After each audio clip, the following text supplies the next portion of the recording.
Крим Україна!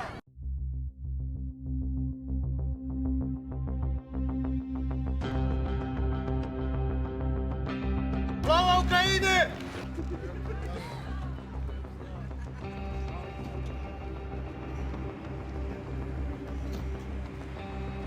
У себя пускай наводит порядки, не у нас. Мы живем тут мирно. Все люди, всех разных национальностей. Мы всю жизнь, 20 лет, как мы сюда переехали, и мы живем все дружно. Мы сюда не звали Россию, нас не надо защищать.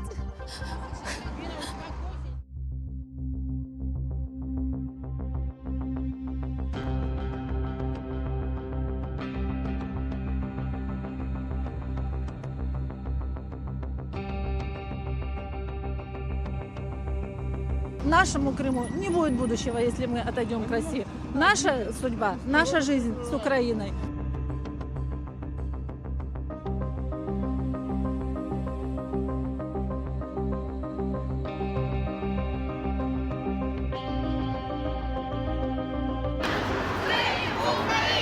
Слава Україні!